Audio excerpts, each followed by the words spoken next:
Alam mo, kung maalala mo, last January, may mga senador na nagsabing dapat mag-sorry daw ako dun sa caricature na ginawa ko. Although hindi ko naman ipinortray na monkey si Xi Jinping. Parang feeling ko nga, pumugi pa siya dun eh. Dahil nagka-muscle siya eh. Di ba? Again, there's a difference between satire and racist portrayal. No? That was a satire. And secondly, it was used in an academic setting. It was not publicized dahil gusto ko lang i-provoke or inisin ng China. It was an academic setting. But this time around, it was a racist portrayal of the Filipino people. Dahil it is very obvious. Imagine a monkey dressed up in Barong Tagalog with salakot, kumakanta ng karaoke na alam naman natin Pilipino yan. And then even dictated by the United States na may script daw ng 2016 Arbitral Award. Obviously, tayo lang din ang may issue ng arbitration. So, there's no need for you to guess kung sino yung binababoy ng China dun. It is us. Ngayon, ang tanong ko ngayon sa mga senador, no? Particularly kay Senator Alan Peter Cayetano, Senator Robin Padilla, na nagsabing ako daw ang nag-cross ng line last January dahil sa caricature na yon. So they even asking me to apologize sa China dahil dun sa caricature na yon. Ang tanong ko, hihingian din ba ng mga senador natin na ito ang Chinese Embassy ng sorry dahil tinawag tayong unggoy?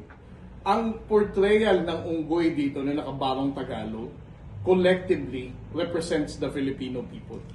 Kung kinikilala mo ang sarili mong Pilipino ka, ibig sabihin, lahat tayo ay tinatawagang stupid monkey ng People's Republic of China. And we need all of the support of everyone. Kahit ano pa ang paninindigan mo, kahit patsinador ka or whatever. No? Ang pagtawag sa atin na unggoy ay hindi katanggap-tanggap.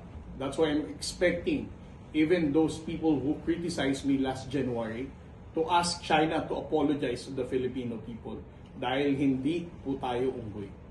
Thanks to the China Daily, mas ginalit nila ang mga Pilipino. Again, awakening the sense of patriotism of any country, not just Filipinos, is very dangerous. No?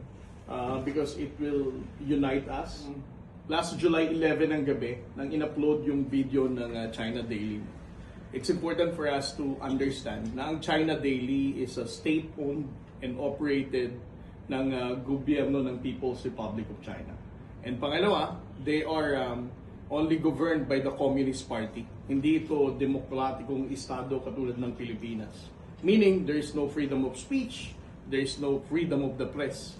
Lahat ng lumalabas sa China Daily ay inaaprubahan at ipinapakalat mismo ng gobyerno ng People's Republic of China.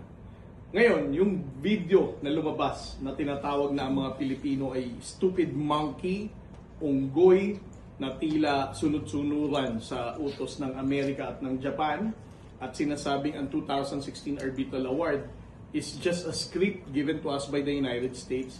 Para sa akin, dapat i-call out to at hindi dapat ito pinapalagpas. No? This kind of racist behavior of the People's Republic of China should be called out by our government. At dahil dito, of course, Secretary Gilbert Chodoro and the Department of Foreign Affairs already issued statement last night, no? At ito nga ang panawagan nila for the Chinese government to take down this racist video dahil ang sabi ko nga sa ating society ngayon at this modern age, wala nang puwang ang racism para maliitin ang kahit na sinong lahi dito sa mundo. And I myself personally, no, I would not allow the Chinese government to call me monkey, to call the Filipinos monkey. Kahit pa pro-China ka, kahit pa Chinador ka, kahit pa ang inclination mo is towards the People's Republic of China, ang pagbibihis ng unggoy ng Barong Tagalog at mayroong native hat na meron tayo at pagpapakita na yung unggoy magaling kumanta ng karaoke, obviously, ang pinag-uusapan dito is yung lahi natin bilang Pilipino.